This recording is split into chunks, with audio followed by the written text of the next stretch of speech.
Hello everybody, I am Hoarder Gamer, and this is Hoarder's Comic Flex. I hope you had a good week. I hope I can make your week better, or maybe the same if you're having a good week. We'll see. See how it goes. Our show today, as usual, we're going to have a comic book review.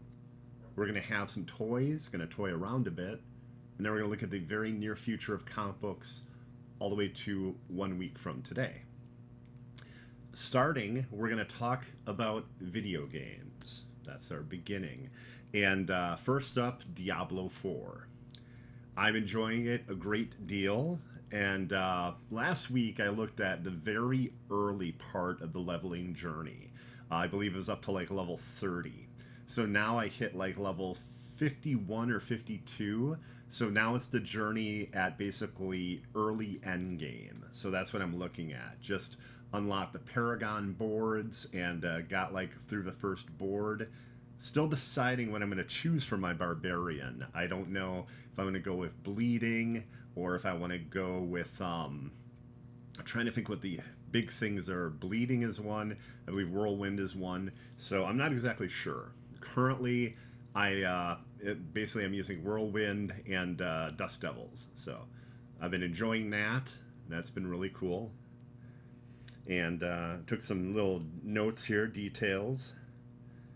I will say that it's the fastest leveling journey from level 1 to 50, definitely, by far from the other seasons. So that's awesome. And I think most players are really enjoying that too. I haven't heard a lot of people upset by it. So you're almost guaranteed that if you put some effort in, that within 1 week, you're at least going to be at level 50. And if you go like hardcore, you'll probably be maybe at level 100 in a week. So then some people were worried about the idea of, well, then you can't play through all 3 months because you've completed it. Some people are making a new character. They're rolling more than 2 or more than 1. Some people are just looking at it as, a game as a service. And there's always, as I've said before, ebbs and flows. So there's times where you want to play and there's really cool content. And there's times where you've completed that content, you're pretty satisfied with it, and you'll, come back for the next season. And this year is actually a big reason to be excited. So not only will, in less than about 3 months or so, will there be a new season, but also by the end of this year, we'll have the new expansion, Vessel of Hatred. So 2 really big exciting things coming to Diablo 4 for Diablo 4 fans. You prefer hustle and flow. Well, I prefer ebb and flow. How you doing, Mike? Okay, so let's see here. I also, a change in my character. I was based on the Rupture ability because I found a really good unique, but I found it at level 20. So at level 48, I had something good that was dropping, and that was a non-unique, but my unique was like 500 DPS lower than anything that was currently dropping. So I decided to make a change, and I went from Rupture to Death Blow. So I went in and I changed that and moved those points around on the skill tree. So that's a change to my character. Again, playing a Barbarian. And let's see. The capstone. Did the capstone last night. So if you don't know, basically when you're on tier 2, there's a dungeon that you do called the Capstone Dungeon. And you have to complete it in order to hit tier 3 difficulty of the game. Okay? And when you're ready for tier 4... there's a second capstone dungeon you do from tier 3 to tier 4 that you have to complete. So last night I did the tier 3 one, and it was pretty much a cakewalk. It was the easiest of any of those I've done when I've done the tier 3 dungeon, the tier 3 capstone. But man, comparing that to previous seasons, like with other classes and everything, I was really surprised because I did it at like level 51. And I know on the previous season, I was at like 55 or 60. I was up quite a bit higher, I think, before I did the capstone. So I think it was kind of a weird situation, actually. I think I might have run the capstone with Pewter Odin, possibly. But, getting me through it earlier than I should even have tried. And then it was like 5 or 10 levels later, I tried it myself to make sure I could get through it. And that was still somewhat challenging for me separate, so... Okay, let's see here. Yeah. Oh, the funny thing too. So Capstone level 3 was pretty much a cakewalk, and then I got to Helltide tier 3. Helltide tier 3 was not a cakewalk. Um, Very low resistance to certain elements, and I got to work on that with my character build, either through armor or through gems being placed in armor. So, or into jewelry as well. So I'm deciding how I'm going to go about that. Okay, so we got that taken care of. That's our Diablo 4 news for the week. More like my personal news at Diablo 4. Instead of like my dinner with Andre, it's my dinner with Diablo 4. And I have that dinner every week. Okay, so Multiversus, everybody. Multiversus launches next Tuesday, the 28th. And a lot of people are very excited because it didn't just disappear and come back the exact same game. Basically, it's on Unreal 5 engine, so they upgraded the engine. The game is on itself. They worked like almost like tirelessly on the better net code. So playing online and playing competitively, and even with just friends, response time and everything is going to be much better. So that's going to be really cool. Okay, and then they also announced the new Battle Pass featuring Jason Voorhees of Friday the 13th. Okay. Also, characters coming to the game at launch: Banana Guard, Agent Smith, and if you saw the trailer, I believe it was last week, the Joker. So some real heavy hitters that people are looking forward to. I know a lot of people are looking forward to Joker, especially because it's also Mark Hamill reprising the voice, and Jason Voorhees. And Jason Voorhees' design is fantastic. He's big, oafish looking. He looks out of place with most of the other characters. It just makes sense if you're bringing Jason into this game. That's how he's going to look. It looks fantastic. I wonder if they're going to have insane like callbacks to his mother. If he's going to do the kill, kill, kill. I'm not saying that correctly. Someone actually got the exact words that he says, but you know what I'm talking about. I wonder if that's going to be there. If all of a sudden he's not there on the screen at all, and then he's like right behind you, some sort of crazy move or something. I'm just thinking about all the fun things they can do with Jason Voorhees and Multiverses. So, okay. So, another thing that was really cool, they showed a trailer for today. Crinky, how you doing? They showed a trailer for today for Dexter's Lab stages. There's 2 of them. One that's meant more for competitive, and it's more like a static stage. And then the other one is actually challenging the devs a bit. It's a constantly scrolling stage, but that wasn't enough for them. It's also procedurally generated. And there's traps and mechanisms and like all crazy things going on with the like platforming almost becomes part of the game on this board. It looks very cool. It is one of the absolute coolest stages I've seen for this type of a fighting game, for like a platform fighter. Hoping the storm weather doesn't knock our power. I hope that doesn't happen either. We had some crazy storms a day or 2 ago actually here. But yeah, I think that's going to be really cool with Dexter's Lab stage. So looking forward to that. That's going to be neat. And then I actually have some like notes here about things that are happening for people that have already played the game. See, they want to have like a welcome back bonus or welcome back bonuses for players. So, okay. For returning open beta players, when you log into Multiversus by June 11th, you'll receive access to Season 1 Premium Battle Pass for free. So you'll have access to the Premium Battle Pass for free, and you'll get the Jason Voorhees character from Friday the 13th as the first reward from that Battle Pass. So that's pretty awesome. Also, for players, there's a 7-day reward calendar, and if you complete all 7 days of that reward calendar, you get Lady Banana Guard.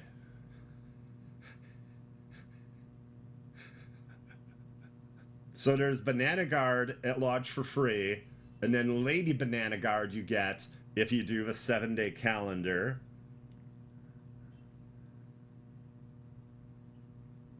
Let's see. I think there's some more information here. Oh, yes. Open beta players who return to Multiversus at any point receive a special edition Snowsuit Finn commemorative character variant, special edition Rising Stars Ring Out, and a special edition Banana Guard announcer pack. That's going to be absurd because Banana Guard's voice is hilarious. So that's going to be great hearing him call out the matches. So yeah, some really cool stuff coming for free. And then also they looked at the whole battle pass, like the previous ones they did during the beta, the open beta, and they decided that the rewards weren't good enough. So there's going to be better and more interesting rewards on the battle pass too. So very exciting. If you go to multiversus.com, all the information is right there. I'm just kind of summing up the big parts of Multiversus returning on May 28th, so like next Tuesday. Okay, and for tomorrow, Suicide Squad Kill the Justice League Episode 2. Give me 1 second, I gotta get to the right screen here. Yes, it's called Duality, and it's all about the duality that Harvey Dent / Big Bad Harv have. Okay? And basically, it's tomorrow, and it's going to be a lot of new weapons based on Reverse Flash, Firefly, Black Manta. So that's going to be really cool. Looking forward to that.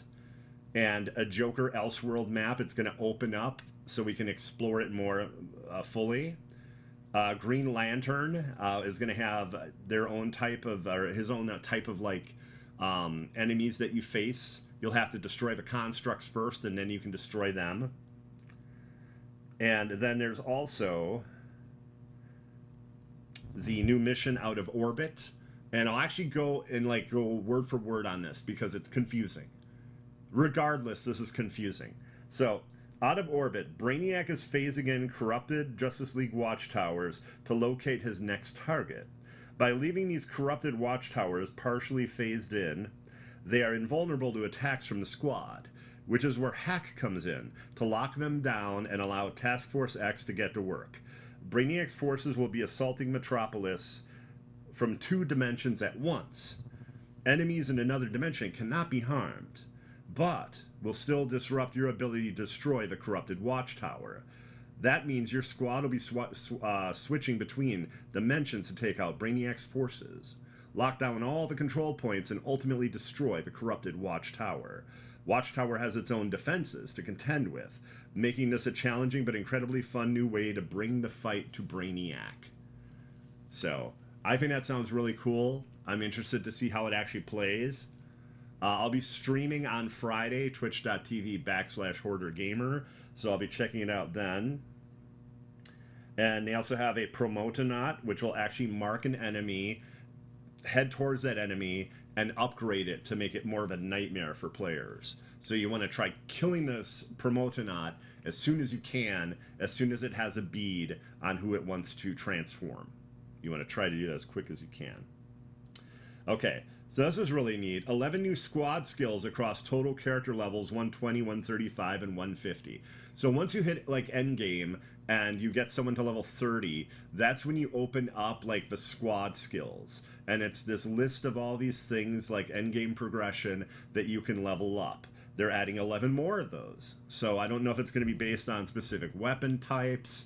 I think it would make complete sense if one of them was for the new Green Lantern infused enemies, because there's one for Batman infused enemies and there's one for Flash infused enemies. Those we've already seen, so I think that would be definitely one of the 11. Okay, they increased the base number of rewards earned for completing missions in Metropolis. The power levels of Infamy set tiers have been equalized, with different tiers representing levels of complexity and playstyle. mastery level progression is now there's like 5 levels of gear. So it's mastery 1 through mastery 5. So that's going to be fun and be part of the chase. Now, here's the biggest part of the chase, okay? Give me 1 second. Here we go. Added new corrupted versions of 4 notorious items available exclusively from the Mayhem mission at Mastery Level 1+. Mayhem is where you fight a version of Brainiac based on one of the members of the Justice League. Now, I believe this one is going to be a Superman version, so that should be intense. That should be rather intense. So as long as you do it on Mastery Level 1 or higher, you'll be able to possibly get, as a drop, one of those corrupted items. So I think that's really cool. I think that's a cool way to get a chase going, to get people excited, you know, because a looter game needs to have that. You need to have certain loot that people really want, and maybe not everyone will be able to get. You know, that's just how it is. Okay? And let's see. Break down rewards from the reward screen. So when you finish a mission, you can now break down the loot right there and then. You don't have to worry about it taking up space, especially if you're heavily into endgame and you have like a ton of legendaries and you have like just about everything in master version and all that, you know? Okay. So I would say that's the real big news. And again, with that, if you go to Suicide Squad, KillTheJusticeLeague.com, they'll have all the information there. So also what I do is I follow the blog, the Suicide Squad Kill the Justice League blog. That's actually through Discord. So while I'm not the biggest fan of Discord, I do follow a number of games on Discord. So it's a great way to get information. Okay. So we are done with video games for this week. That part is over. Now we are going to take a look at some toys. We're going to toy around a bit. And first up, we have Dracula. Look at that sculpt, everybody. NECA Dracula, but not Bela Lugosi. No, no, no, no. I believe it's Sir Christopher Lee. I believe he was knighted. Christopher Lee, Dracula. He comes with 2 candles, including one that has like, it's partially like burning, and then a number of hands and 3 heads.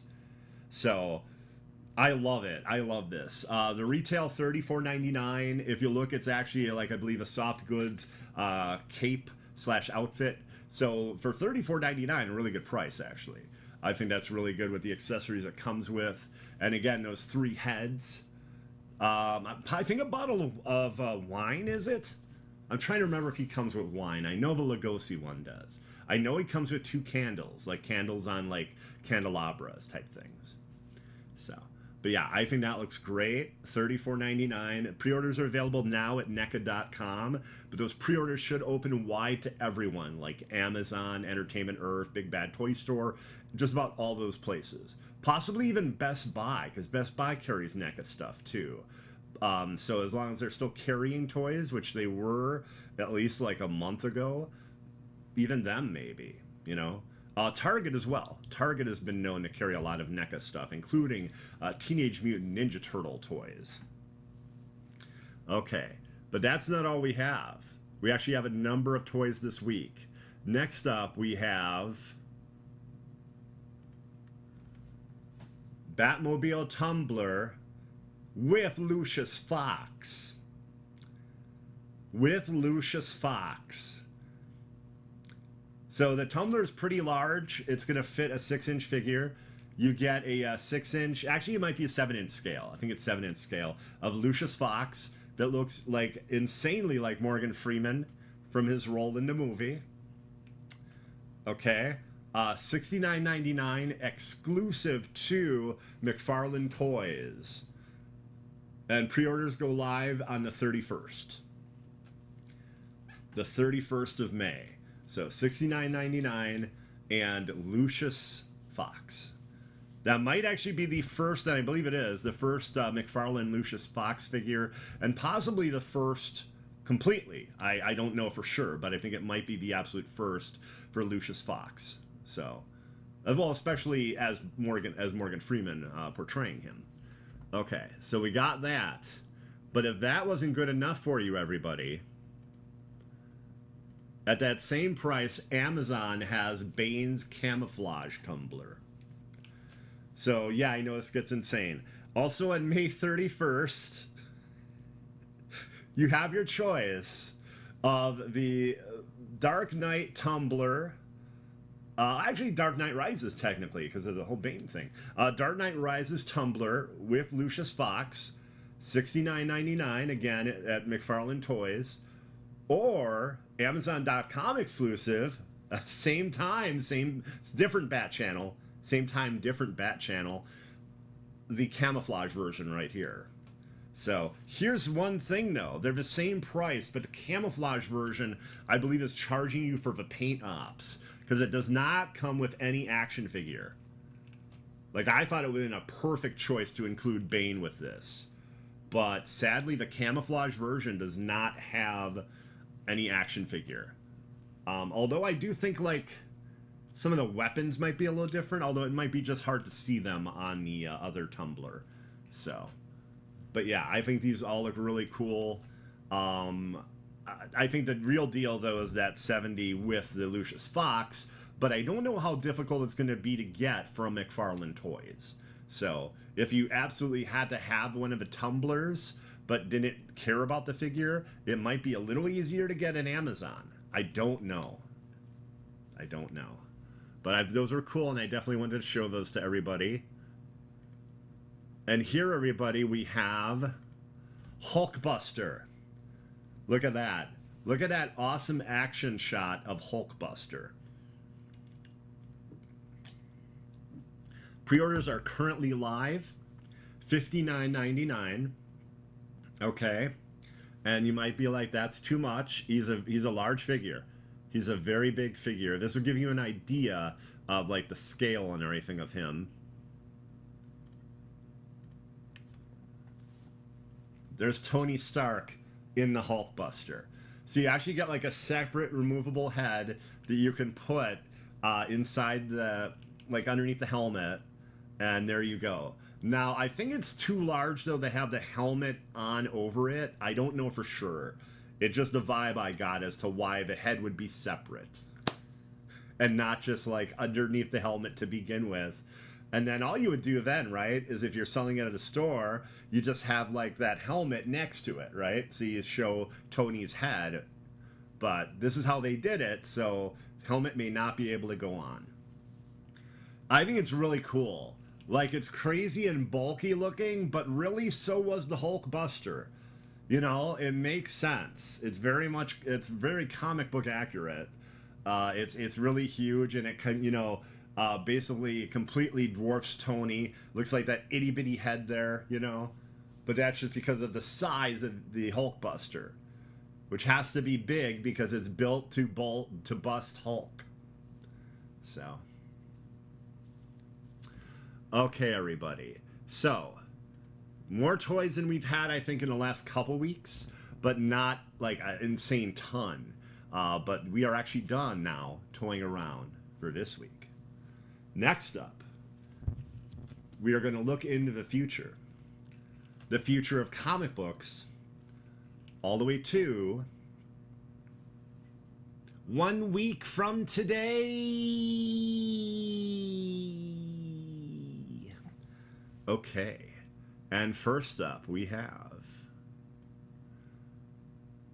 next Wednesday will be a nice day for X-Men Wedding. The wedding, okay, of Mystique and Destiny. The first lesbian wedding in an X-Men comic book, or a Marvel comic book, actually, not just X-Men. And they've basically been together, as we found out, for over 100 years. But we've never seen them when they actually married. And this is a who's who of excellent writers and artists. If you look at the list underneath, it's insane, including Kieran Gillen, an amazing writer. There's going to be a really cool book. Also, it's a little early for Pride, because Pride, as far as I recall, is June. But like both Marvel and DC are like ahead of the game there, and they have like different Pride offerings starting next week. So yeah, this is gonna be Marvel Voices, and it's the X-Men Wedding Special. So, and let me tell you, the relationship in the comics between Raven Darkholm and Irene is very interesting to say the least. So this wedding will be pretty crazy, I'm guessing.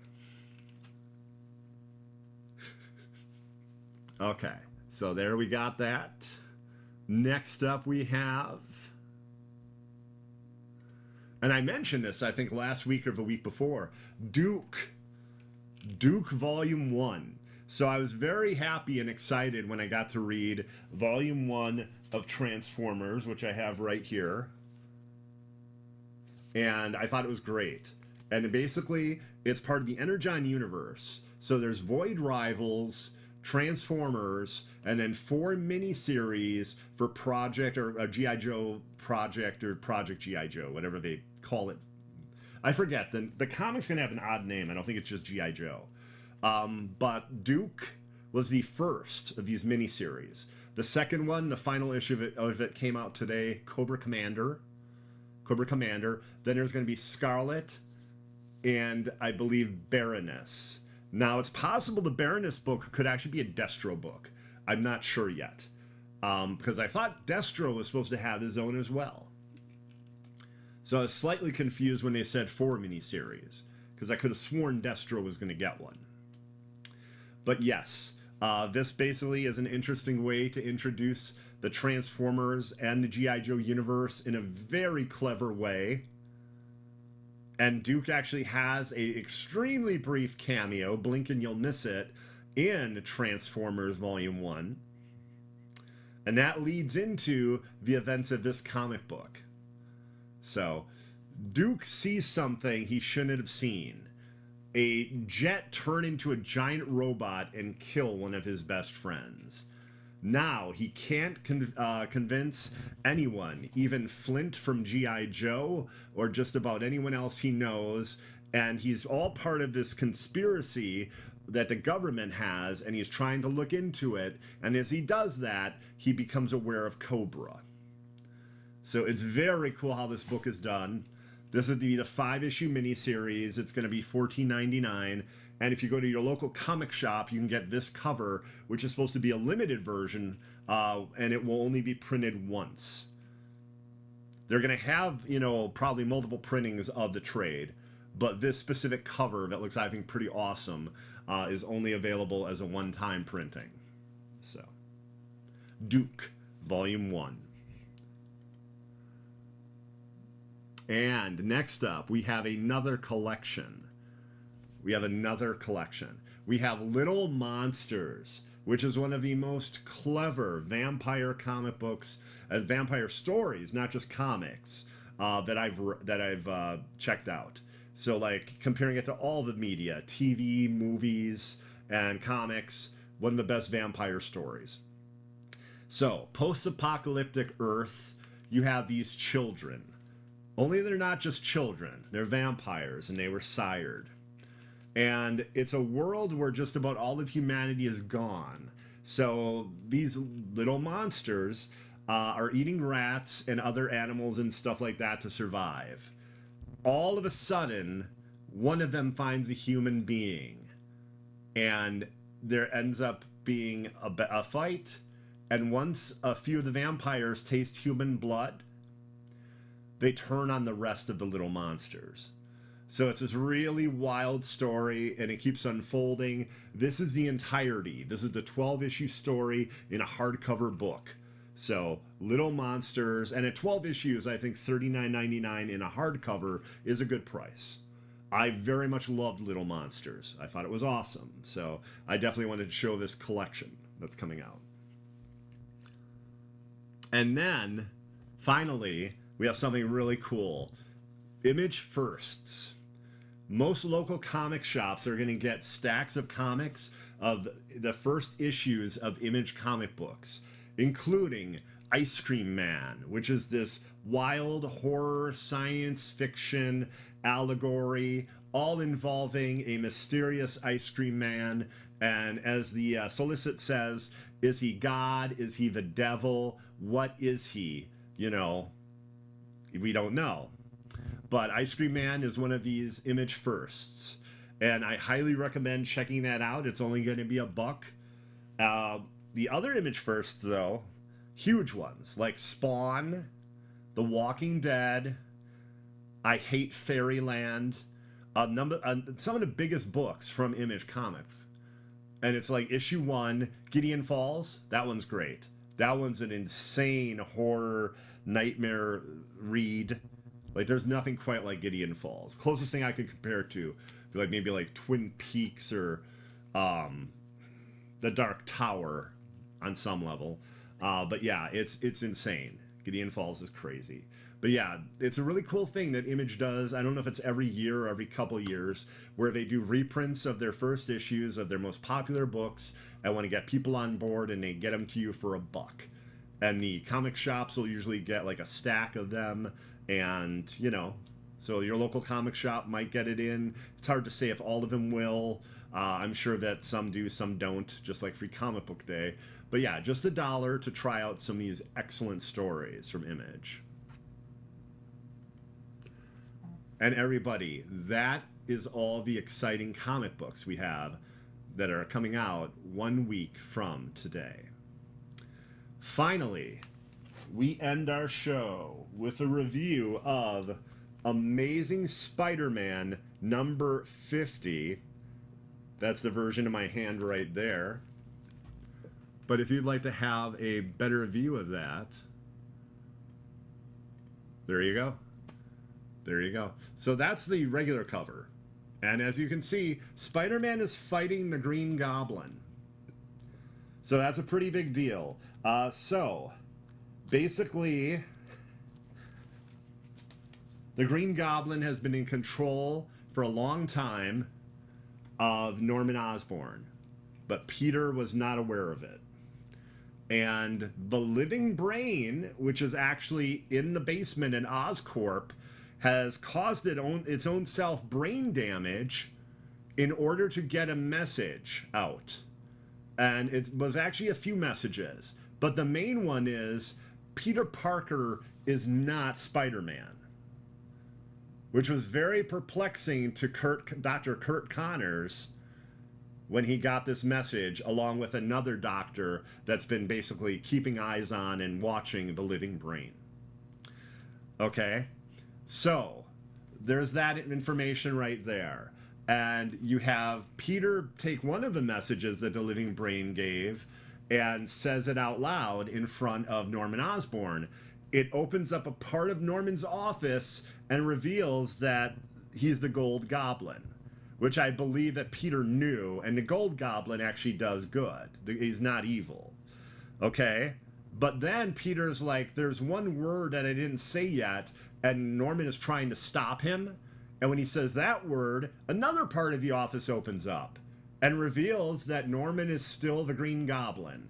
And Norman goes full goblin crazy, tosses a pumpkin bomb at Peter, and then all this wild stuff. And Peter's worried, or at least makes it seem like he's worried, that Norman will know about the lab that Peter has. Okay? But it turns out it's all a ruse, because he wants to get Norman to that lab and basically gas him and take his powers away so he can defeat him. Unfortunately, Green Goblin was prepared for this, and just like there was a message that opened up that office, we find out that a device in Marvel Comics, the Winkler device, has been used on Peter, and basically by saying a certain word, attaboy, that's right, it's attaboy, he turns into a version of like Hyde, of like Dr. Jekyll and Mr. Hyde, because of something done to his mind by the Green Goblin. And the message that Living Brain was giving, Peter Parker is not Spider-Man, was literal, meaning that he is no longer Spider-Man, And then the living brain causes itself more brain damage, okay? But also a transformation into a cybernetic body from the pieces that were holding him together and like the monitors and stuff. And now he's the walking brain. And the walking brain teams up with Dr. Kurt Connors and the other doctor in order to stop Peter in some way. But we don't know exactly how. There's also a really cool story in here where Black Cat is out to commit all the robberies that her father failed at many years ago, but then basically just has it so all those items can be given back to the museums they're taken from. So it was more like an exercise she felt she had to do to honor her father, who was looked at as a failure. So that was really cool. That's cool. Yeah, there's a number of little short stories in here. I'd say that one was one of my favorites, though. One of them was really, I think, a little bit too kiddie. There's another really neat one where Spider-Man is being attacked by magical creatures, and he goes to Sanctum Sanctorum to have Doctor Strange help him, and only to find out that Doctor Strange is in terrible shape, and he was attacked by something monstrous too. So it was a pretty wild story. It was a pretty wild story, and like I don't really know anything about the Winkler device, I'll be honest. But it was really interesting though, because you saw all these elements and characters that were in preceding issues, like it was like issue 40, issue 42, issue 46, and it would have like one of those little notes saying that's when it happened. So it was planned from the beginning, or at least from issue 40. Like I'm sure it was earlier than that, but like they definitely knew where they were going with the whole Green Goblin story arc. But now it seems like Peter's gonna be like this rampaging, almost Hulk version of Spider-Man, and apparently the walking brain and Dr. Kurt Connors and another doctor are gonna try to stop him. So it's a very interesting place that Zeb Wells has taken the story, I'll definitely say that. Okay, everybody, I want to thank you all very much for watching. Thank you. This actual last episode from last week is like the most viewers I've had since I moved to my own YouTube channel. So thank you. If you enjoy the show, definitely sub or follow whatever it is here on YouTube. I think it's sub on YouTube. That's something I don't harp and preach on, but I do appreciate it. Thank you. And I like to just bring it up at like the end of the episode or whatever I'm doing here on YouTube. Thank you. Let's see here. Let's see. Mike. Since Deadpool 3 broke ticket sales records, does that mean Deadpool is back? Deadpool has always been back. Deadpool is an incredibly popular character. There's numerous Deadpool comic books all the time. I'd say like every year there's probably at least a miniseries, if not 2 Deadpool miniseries. I think there's an ongoing right now, actually, too. So, yeah, that's an incredibly popular character.